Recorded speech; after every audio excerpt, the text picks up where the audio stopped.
Do you smell that? Love is in the air. It's February, everyone, and of course, we all know that it is the love month.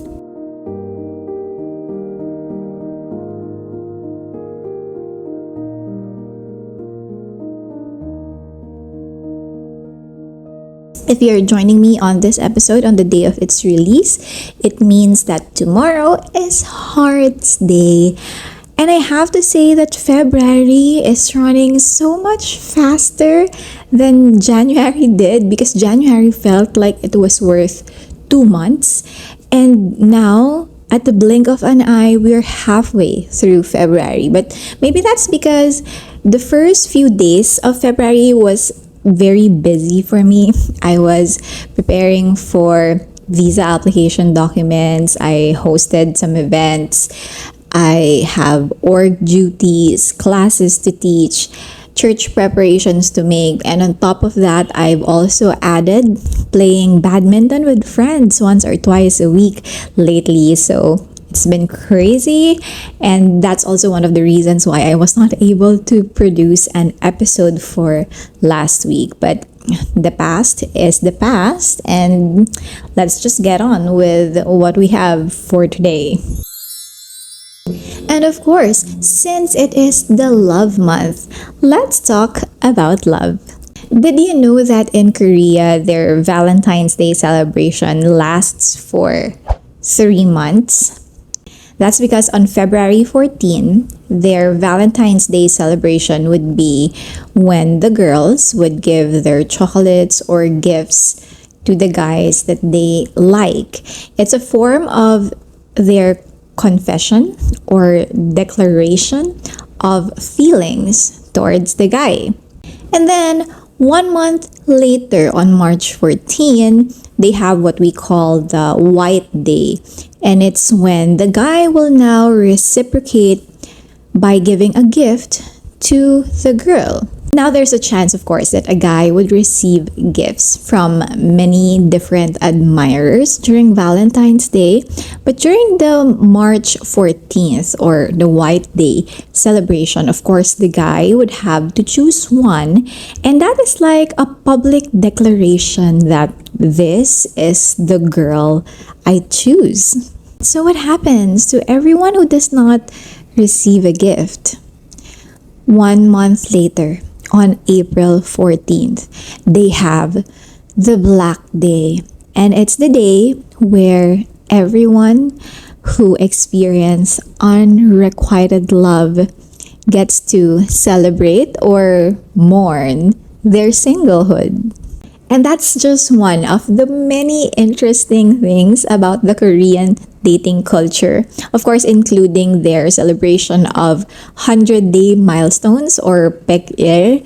They also put such great importance to who you are dating during the first fall of snow, among many other romance tropes that you see in K-dramas, such as a chaebol falling in love with an employee, friends turns to lovers, and those other things that make for a really good love story.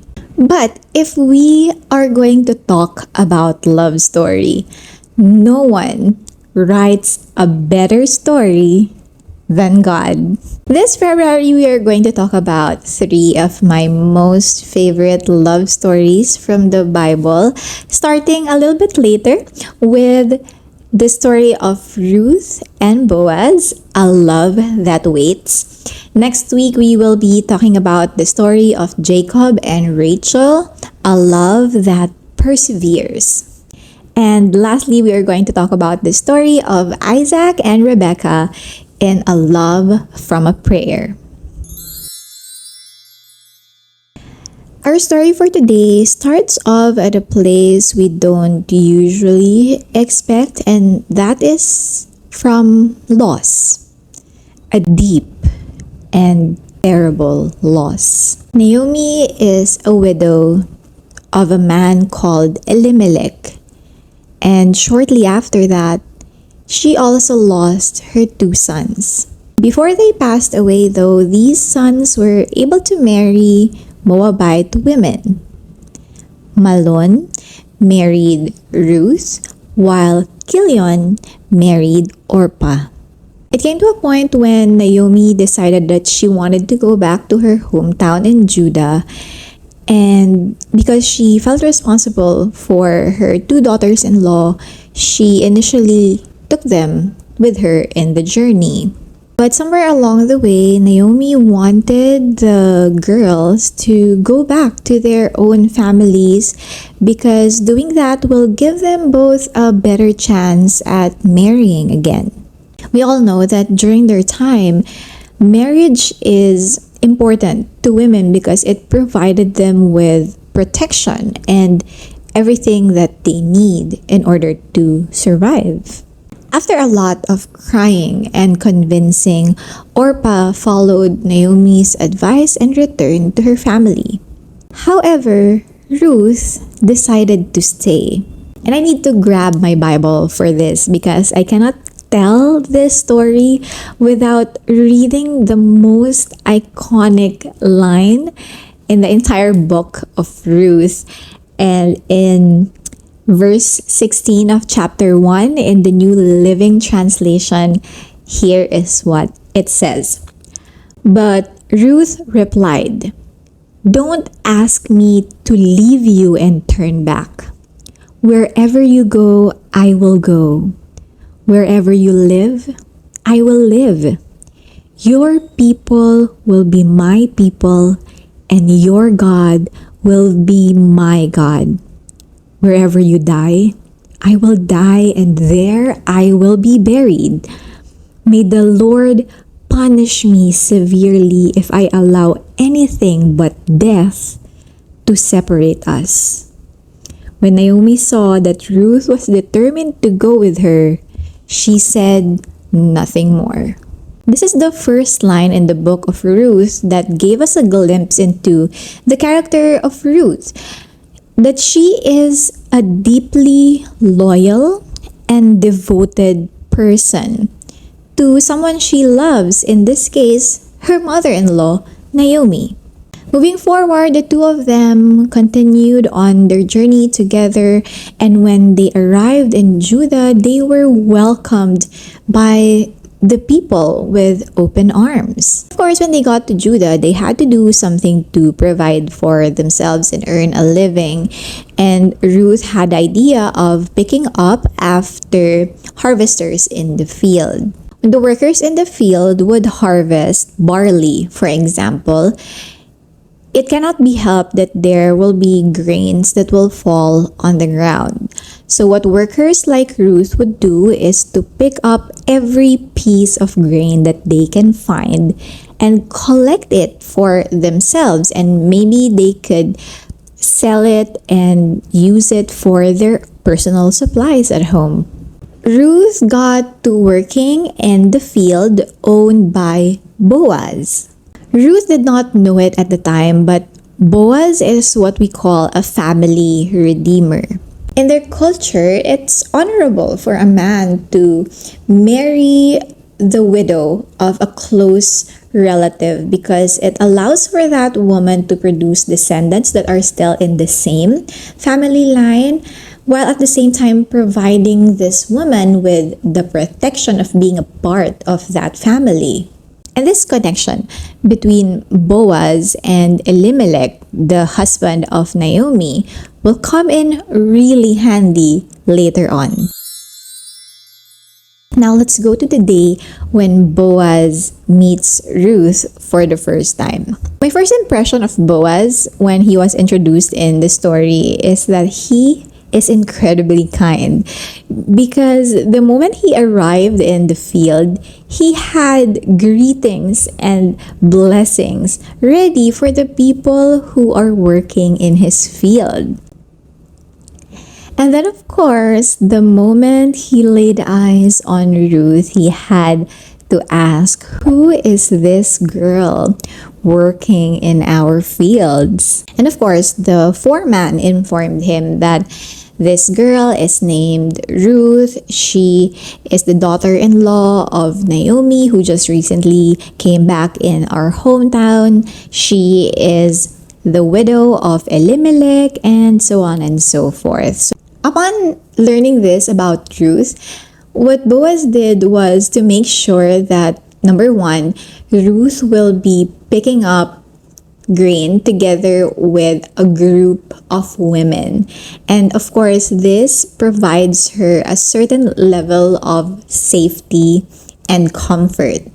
Secondly, he also made a special request or order to the men working for him to make sure that they are keeping a very safe distance from Ruth and that they are treating her with respect. And the third thing that Boaz did that makes me smile every time I read it in the story is that he ordered his harvesters to make sure that they would intentionally drop grains of barley so that Ruth will be able to pick up more and bring more home. And during their first interaction together, Boaz made sure to let Ruth know that she is allowed to rest, that she is allowed to get water from the well when she is thirsty. She even offered her some food and allowed her to take some of the leftovers so she could bring it home to Naomi. So at the end of that work day, when Ruth got home, Naomi was so surprised and asked Ruth, "How did you come across such a huge amount of barley plus some food?" And of course, Ruth told her about working in Boaz's field and how kind and generous Boaz has been. It was during this conversation when Naomi told Ruth about Boaz being a family redeemer. Her advice to her was just to keep on working hard and going to the field and doing what she needs to do as someone who picks up after the harvesters. So while the mention of a family redeemer could have placed ideas in Ruth's brain about expecting, Boaz to eventually marry her and among other things, that's not really what she focused on. She just focused on being a diligent worker. She just showed up to the field every day until one day Naomi had this advice to her to take a bath and wear her best clothes and then wait in the threshold for when Boaz is about to sleep. The specific instructions are actually quite weird. I didn't have the time to research about what that specifically means, but Naomi told Ruth that when Boaz is already asleep, that she would lift or remove the blanket covering Boaz's feet and that she should sleep there.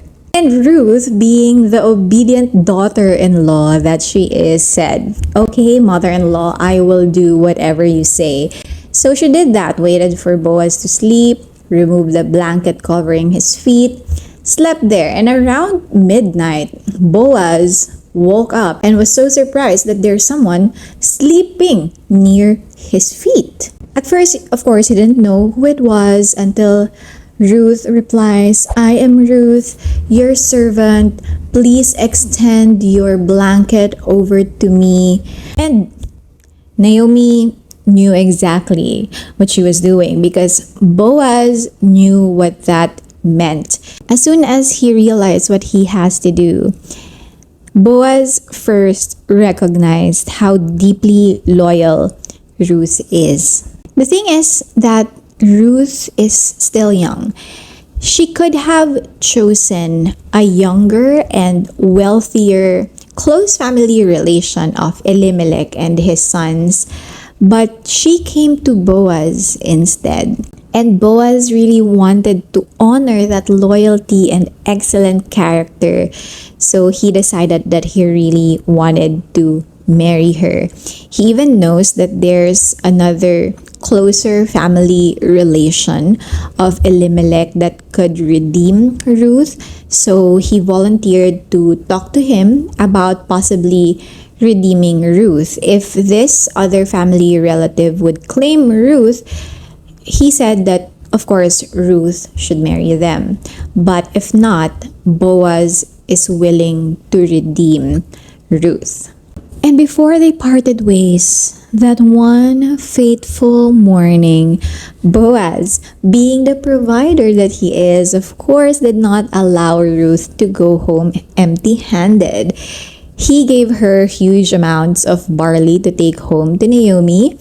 And of course, when Ruth got home, she told her the entire story. And then on the other side of town, Boaz came to this other family redeemer. And what he did was he wanted to make it official. So aside from talking to this particular family relative, he even gathered witnesses. Boaz opens this conversation by saying, Elimelech and his sons, they have this property or land. Are you willing to redeem it? And because, of course, land is asset is money, this family redeemer said, of course, I'll redeem it, no problem. But then, sneaky Boaz suddenly inserts in the conversation. But if you're going to redeem the land, it also means that you have to redeem the daughter-in-law. And suddenly, because Ruth is not really from where they are, so this family redeemer thinks that it would be a blow to their reputation.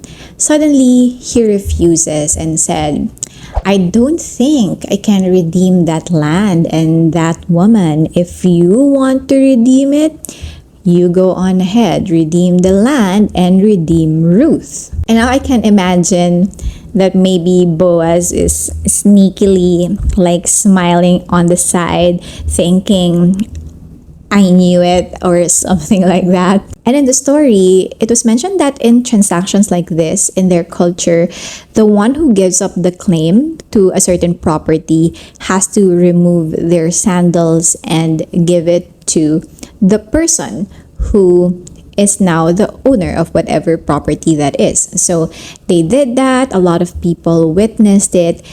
And the witnesses were really happy for both Boaz and Ruth. And as soon as this transaction was finalized, Boaz made a public declaration to everyone who was present, elders and witnesses, saying, you are all witnesses to how I was able to redeem this property and this land for Naomi and Ruth and all of her descendants. She will be my wife and she has the protection of the family. And what's beautiful is that the elders and witnesses actually blessed this union. Actually, let me read that to you in Ruth chapter 4 verses 11 to 12. It says, Then the elders and the people standing in the gate replied, We are witnesses. May the Lord make this woman who is coming into your home like Rachel and Leah, from whom all the nation of Israel descended. May you prosper in Ephratah and be famous in Bethlehem.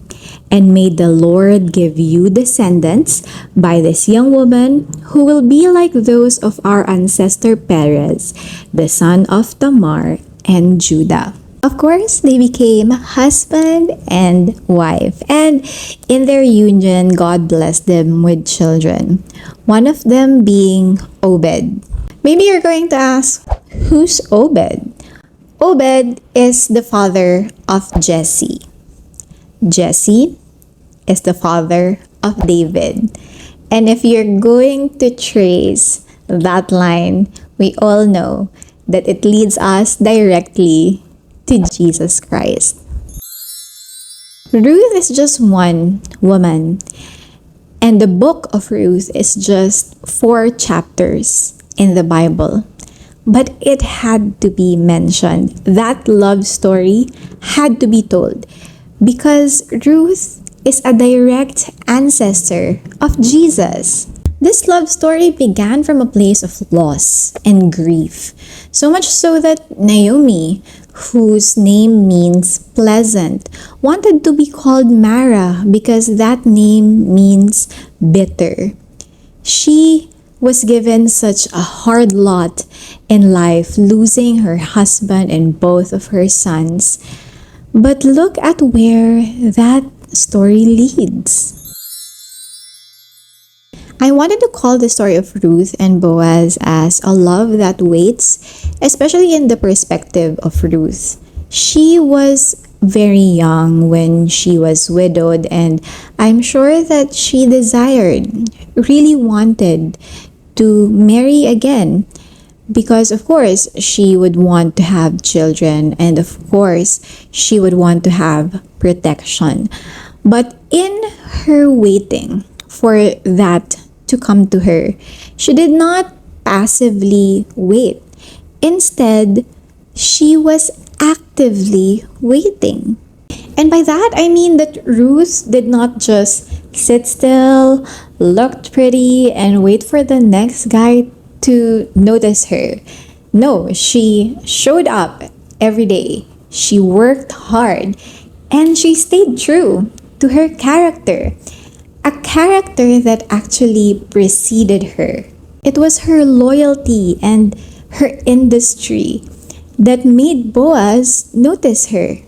On the other hand, Boaz is really patient too.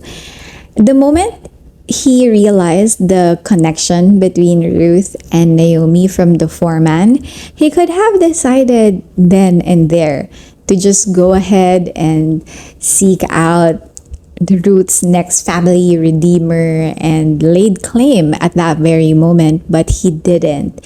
Instead, he stayed true to who he is. He was just kind and generous. He provided her with everything she needed. He protected her, and he was just really responsible. And the one thing that I really love about this love story is how it had to be them. It had to be Ruth and Boaz. It had to be those two people with those exact characteristics, meeting at those exact circumstances. Because it could have gone any other way. Ruth could have decided to go home to her family, and then Orpah stayed with Naomi. Or if not that, maybe Ruth decided to work in the field of the other family redeemer instead of that of Boaz. But no, everything happened exactly the way they had to be for God's exact purpose.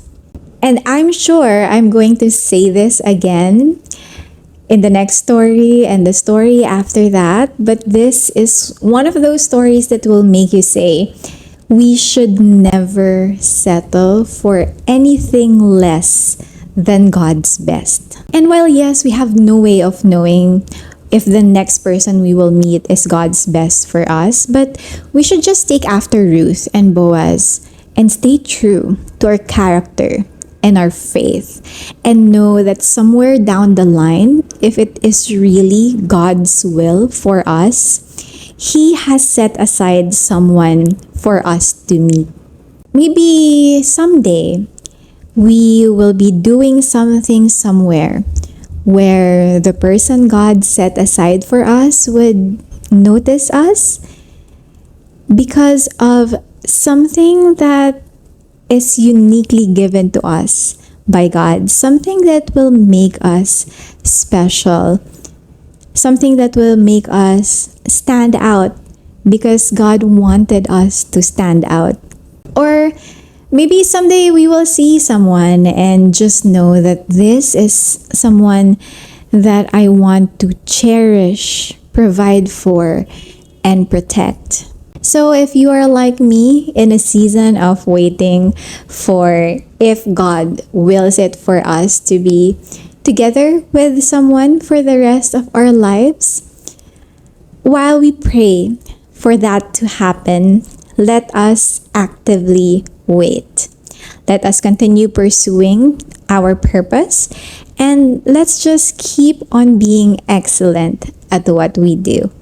I hope that today's story inspires you to submit your love story to God, knowing once again that the best love stories are those written by God.